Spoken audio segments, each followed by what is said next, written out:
Good morning friends. तर आजच्या व्हिडिओमध्ये आपण पुढचा पॉइंट घेत आहोत, some important diseases of present days. तर म्हणजेच काय, तर आताच्या पिरियडमध्ये जे काही महत्त्वाचे काही डिसीजेस आहेत त्याबद्दल आपण थोडक्यात माहिती पाहणार आहोत, बरोबर. तर फर्स्टली आपल्याला दिलेला आहे डेंग्यू. तर डेंग्यू डिसीजेस कशाच्या मार्फत स्प्रेड होतो, त्याचबरोबर त्याचे सिम्पटम्स काय आहेत ते आपण बघूया. Mosquitoes lay the eggs in waterlogged places and thereby their population increase. Different species of mosquitoes spread different diseases. Dengue is spread by Aedes aegypti. This disease is caused by DEN14 virus belonging to the type flavivirus. बरोबर, म्हणजे dengue disease हा जो आहे तो कशाच्या माध्यमातून spread होतो, तर मॉस्किटोच्या माध्यमातून स्प्रेड होतो. म्हणजे मॉस्किटोज एग्स काय करतात, लेज करतात on the surface of water, आणि त्याच्या माध्यमातून तर व्हायरसचं नाव काय सांगितलेलं आहे, तर DEN14 व्हायरस हे त्या व्हायरसचं नाव आहे.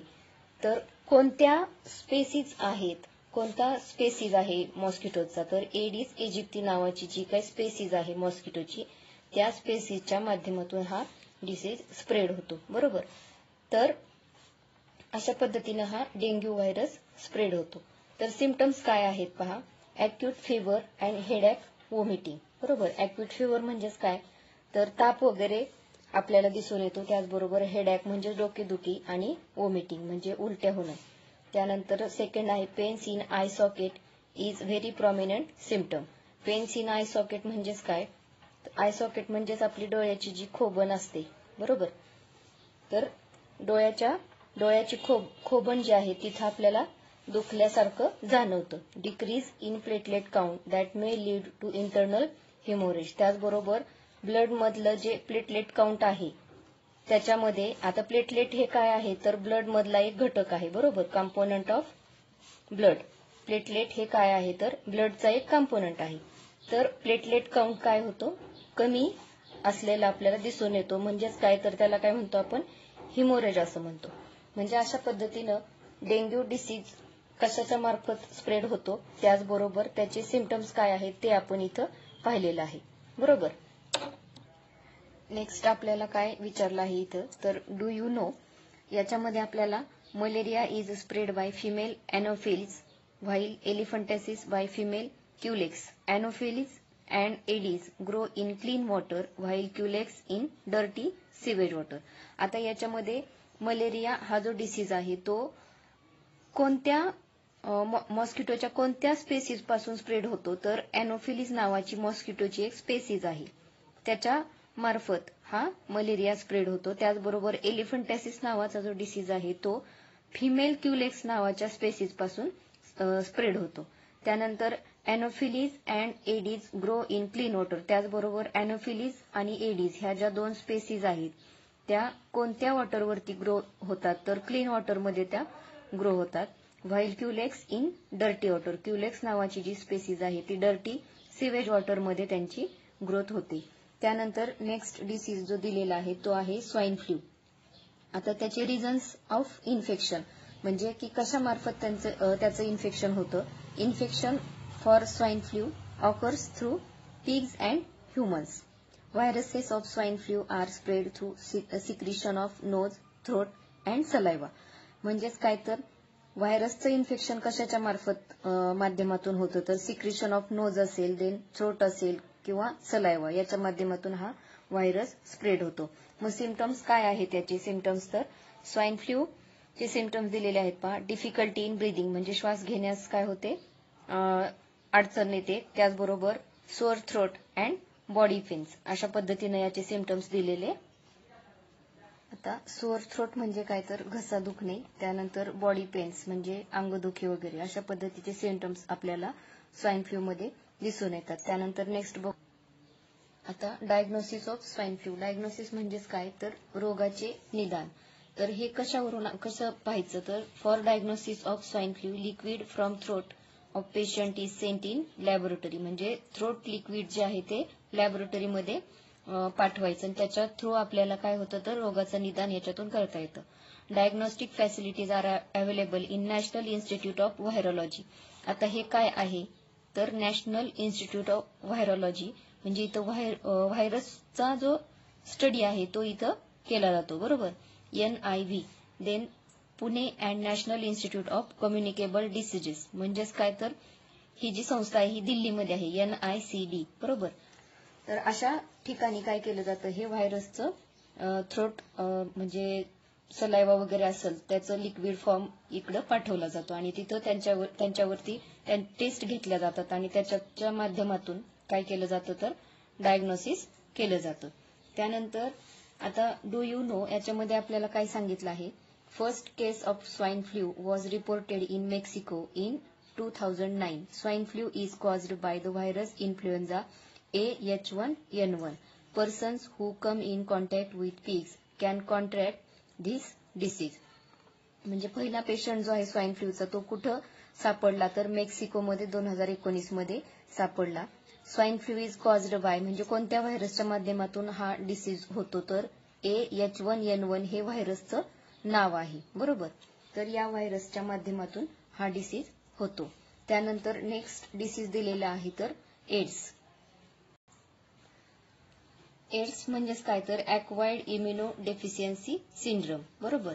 याचा हा फुल फॉर्म आहे. This disease is caused by HIV virus. हे व्हायरसचं नाव आहे HIV म्हणजेच काय तर human immunodeficiency virus. In this disease victims suffer from various diseases due to progressive weakening of natural immunity.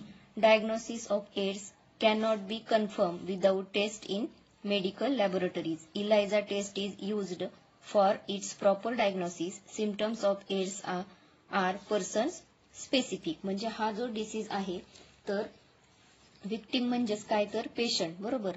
पेशंटला काय कोणते सिम्पटम्स त्याच्यामध्ये दिसून येतात तर विकनिंग ऑफ नॅचरल इम्युनिटी म्हणजे त्यांची नैसर्गिक रोगप्रतिकारक शक्ती जी आहे ती काय झालेली आहे असते कमी होते. त्याचबरोबर आणि कोणती टेस्ट आहे याच्यामध्ये तर इलायझा नावाची टेस्ट आहे. ही टेस्ट याच्यामध्ये प्रॉपर डायग्नोसिससाठी ही वापरली जाते, बरोबर.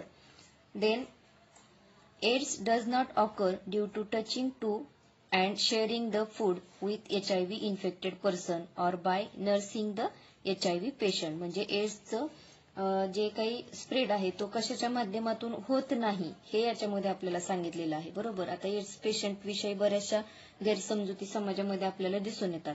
मग हा जो डिसीज आहे तो कशाच्या माध्यमातून होत नाही तर due to touching to person sharing the food with HIV infected person by nursing the HIV patient. Our behaviour with HIV infected person must be normal. म्हणजे HIV पर्सन बरोबरचे आपली जी बिहेवियर आहे ती कशी असली पाहिजे, नॉर्मल असली पाहिजे. Then do you know HIV was first reported in an African species of monkeys. According to the National AIDS Control Program and UNAIDS, 80 to 85% HIV infections in India occur through unsafe sexual contact. हे main कारण आहे त्याचं, बरोबर. तर HIV infection हे कशाच्या माध्यमातून होतं तर अनसेफ सेक्शुअल कॉन्टॅक्टच्या मार्फत हे होते. त्याचबरोबर नेक्स्ट डिसीज दिलेला आहे आपल्याला.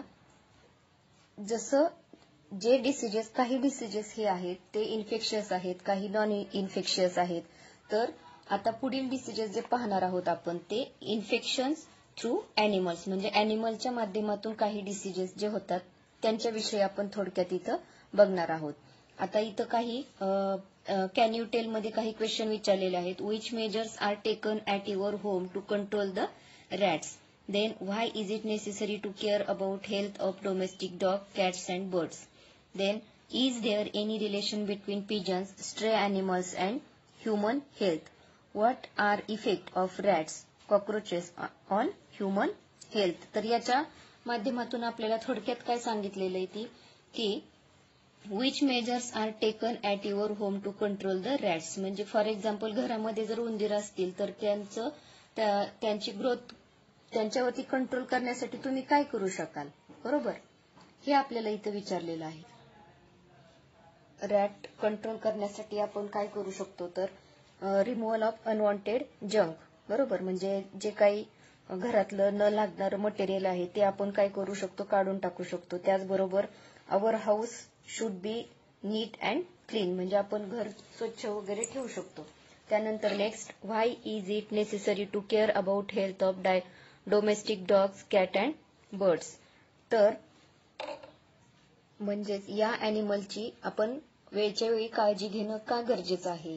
तर मुळातच हे जे ॲनिमल्स आहेत, फॉर एक्झाम्पल डॉग असतील, कॅट्स अँड बर्ड्स हे जे असतील, तर ते this animals are sometimes they are carrier of some diseases. म्हणजे की हे जे ॲनिमल्स आहेत यांच्यामधून काही वेळेला डिसीज स्प्रेड होण्याची शक्यता असते. त्यामुळे यांची काळजी घेणं गरजेचं आहे वेळच्या वेळी.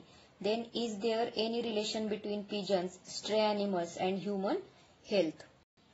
म्हणजे याचा अर्थ काय होतो, तर जे काही तुम्ही ॲनिमल्स पाळलेले आहेत घरी, त्यांचा आणि आपल्या ह्युमन हेल्थचा काही संबंध आहे का. तर आहे, बरोबर की नाही.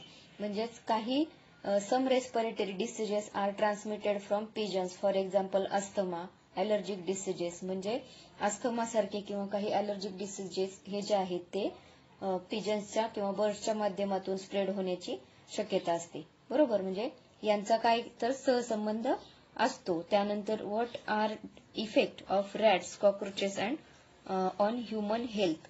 रॅट्स असतील किंवा कॉक्रोचेस असतील, यांचा ह्युमन हेल्थवरती काय परिणाम होतो. आता यांचा ह्युमन हेल्थवरती परिणाम होतो, बरोबर की नाही. काय परिणाम होतो, तर rats are host to flea. म्हणजे फ्लिया म्हणजेच काय तर पिसवा. रॅट्स वरती काय असतात, तर पिसवा असतात. बरोबर. तर या पिसवाच्या माध्यमातून बॅक्टेरियल डिसीज म्हणजे प्लेग सारखा डिसीज स्प्रेड होण्याची शक्यता असते. त्याचबरोबर cockroaches are proven to carry of typhoid सारखे डिसीजेस सुद्धा कॉक्रोचेसच्या माध्यमातून होण्याची शक्यता असते. त्यानंतर नेक्स्ट डिसीज आपल्याला दिलेला आहे पहा, रेबीज. हा जो डिसीज आहे रेबीज, तर this is a viral disease. म्हणजे कसा आहे, तर व्हायरसच्या माध्यमातून हा डिसीज स्प्रेड होतो. It occurs due to the bite of the infected dog, rabbit, monkey, cat etcetera. म्हणजे हा जो डिसीज आहे तो इन्फेक्टेड डॉग असेल किंवा रॅबिट किंवा मंकी असेल, यांच्या जर काही बाईट केलं आपल्याला याच्या माध्यमातून आपल्याला हा डिसीज होण्याची शक्यता असते. बाईट म्हणजे काय तर चावणे. बरोबर. Then virus enters the brain via neuron. म्हणजे याचा रेबीज नावाचा जो व्हायरस आहे तो काय करतो, तर डायरेक्ट ब्रेनवरती याचा अटॅक होतो व्हाया न्यूरॉन. न्यूरॉन हे काय आहेत, तर ब्रेन सेल्स आहेत. न्यूरॉन काय आहेत, neurons are the brain cell. बरोबर. तर या सेलच्या माध्यमातून डायरेक्ट ब्रेनवरती या व्हायरस आपल्यावरती अटॅक करतो. Hydrophobia is one of the prominent symptom of this disease.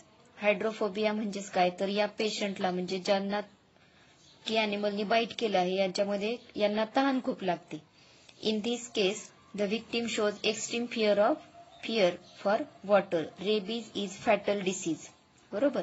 Rabies हा कसा आहे, तर फॅटल डिसीज आहे. However fatality can be prevented by timely vaccination before onset of symptoms. म्हणजे फॅटॅलिटी आपण प्रिव्हेंट करू शकतो की पटकन जर आपण ट्रीटमेंट घेतली, व्हॅक्सिनेशन याच्यावरती पूर्ण घेतलं, तर हा डिसीज आपल्याला म्हणजे या डिसीजचा धोका टाळता येतो. त्यानंतर symptoms start to appear within 90 to 175 days of dog bite. म्हणजे या दिवसाच्या मध्ये आपल्याला हे सिम्पटम्स या डिसीजचे दिसून येतात. त्यानंतर सिम्पटम्स काय असतील याचे, तर फीवर फॉर 2 to 12 weeks. बरोबर. फेवर म्हणजेच काय, ताप येणे. Exaggeration in behaviour. एक्झॅगरेशन म्हणजेच काय तर अतिशयोक्ती. बरोबर. तर त्यानंतर नेक्स्ट सिम्पटम आपल्याला दिलेला आहे हायड्रोफोबिया. तर अशा पद्धतीने 3 सिम्पटम्स याच्यामध्ये आपल्याला दिलेले आहेत. देन नेक्स्ट पॉइंट बघूया आपण. आता याच्यामध्ये आपल्याला दिलेला आहे internet my friend, watch the videos about rabies on internet. म्हणजे तुम्ही स्वतः याची इन्फॉर्मेशन कलेक्ट करायची आहे की रेबीज या डिसीजचे तुम्ही व्हिडिओ पाहायचे आहेत. त्यानंतर collect information about various preventive major on rabies, make a list and discuss with friends. अशा पद्धतीने तुम्ही याचे जे काही प्रिव्हेंटिव्ह मेजर्स असतील याची तुम्ही लिस्ट बनवायची आहे. तर अशी माहिती आपण आता इंटरनेटच्या माध्यमातून घेऊ शकतो. कॅन यू टेल मध्ये परत आपल्याला काही क्वेश्चन विचारलेले आहेत पहा. Why the animal cages and their living places should not be near the kitchen. म्हणजेच काय तर ॲनिमल केज म्हणजेच जे प्राण्यांचे पिंजरे वगैरे असतील ते आपल्या लिव्हिंग प्लेस पासून लिव्हिंग प्लेसच्या जवळ असू नयेत किंवा किचनच्या जवळ असू नयेत. का याचं कारण आपण सांगू शकतो, बरोबर की नाही.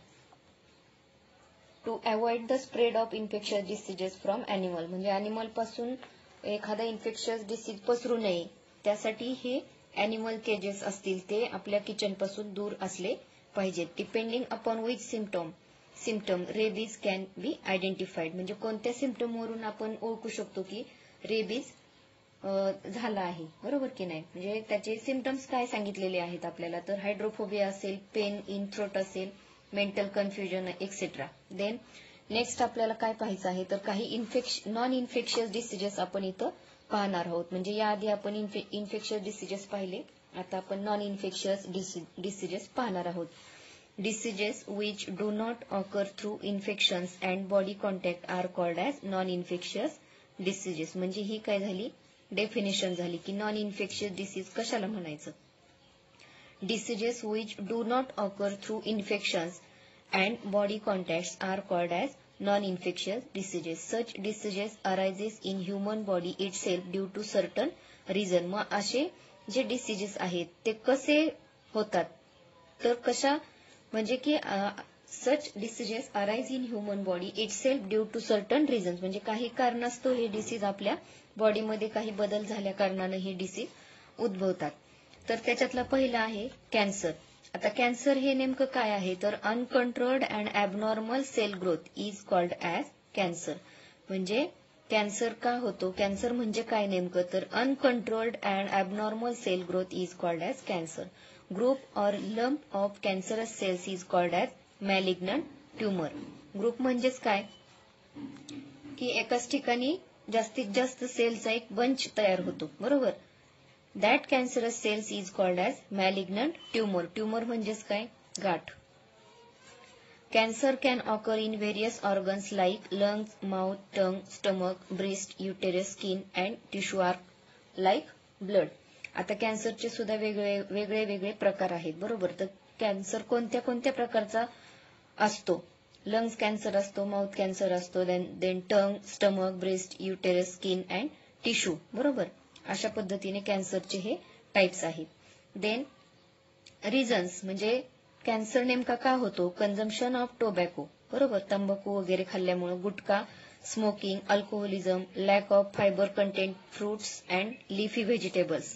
म्हणजेच काय तर consumption of tobacco, gutkha, smoking, alcoholism असे पदार्थ जर खाण्यात आले तर कॅन्सर होण्याची शक्यता असते. त्यानंतर लॅक ऑफ म्हणजे की फ्रुट्स असतील किंवा लिफी व्हेजिटेबल्स असतील हे अत्यंत कमी प्रमाणात खाणं किंवा न खाणं, बरोबर. अशा पद्धतीनं या कॅन्सर होण्याची शक्यता असते. त्याचबरोबर excessive consumption of junk food. Excessive consumption of junk food म्हणजेच काय, तर बाहेरील खाणं, म्हणजेच पिझ्झा असेल, बर्गर असेल, अशा पद्धतीचं बाहेरचं जे खाद्यपदार्थ आहेत असे पदार्थ खाल्ल्यामुळं कॅन्सर होण्याची शक्यता असते. Are some of many possible reasons, अशी काही कारणं आहेत.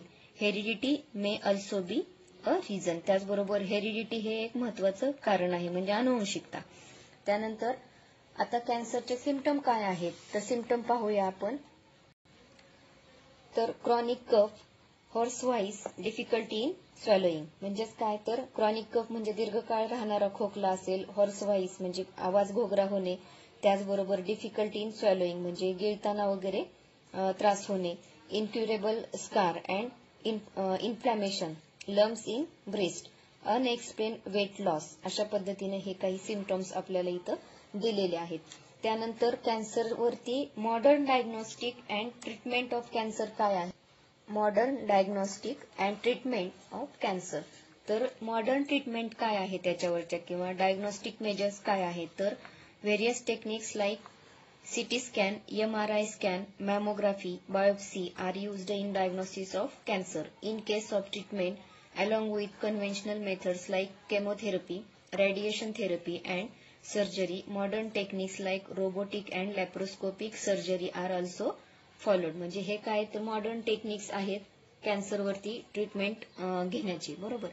तर याची माहिती आपण मिळवायची आहे. कशी? सिटी स्कॅन म्हणजे काय तर कॉम्प्युटेड टोमोग्राफी. MRI म्हणजे काय? जे काही मॉडर्न टेक्निक आहेत त्यांची थोडक्यात माहिती मी मिळवली आहे. त्याच्यातले पहा, सिटी स्कॅन म्हणजे कॉम्प्युटेड टोमोग्राफी म्हणजेच काय? It is used to detect diseases of internal organ. बरोबर. याच्यामध्ये इंटरनल ऑर्गनला काही डिसीजेस झालेले आहेत ते डिटेक्ट करण्यासाठी कॉम्प्युटेड टोमोग्राफी आपण हे स्कॅन वापरतो. त्याचबरोबर MRI म्हणजे काय तर मॅग्नेटिक रेझोनन्स इमेजिंग. यामध्ये काय केलं जातं तर use of magnetic field and radio waves म्हणजे मॅग्नेटिक फील्ड आणि रेडिओ वेव्हज याच्यामध्ये वापरल्या जातात. आणि काय केलं जातं याच्यामुळे काय होतं तर to produce detailed computerised image of inside of the body. बरोबर. डिटेल्ड इमेज जी आहे आपल्या बॉडीची ती आपल्याला MRI मधून मिळते.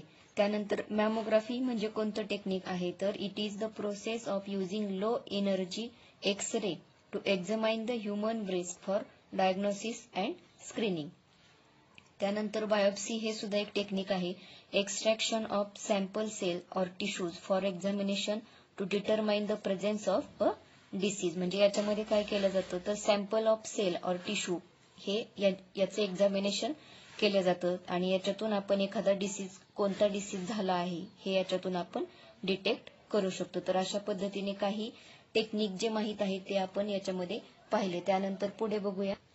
ऑलवेज रिमेंबर मध्ये आपल्याला काय सांगितलं आहे? Control diet help to prevent some types of cancers. Physical exercise along with modern treatment is more beneficial to cure the cancer. Avoid addiction like tobacco chewing, smoking etcetera.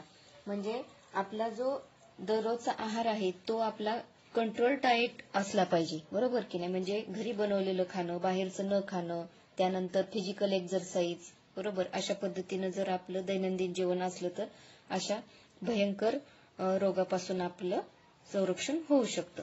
त्यानंतर avoid addiction like tobacco chewing and smoking etcetera. पुढे बघूया.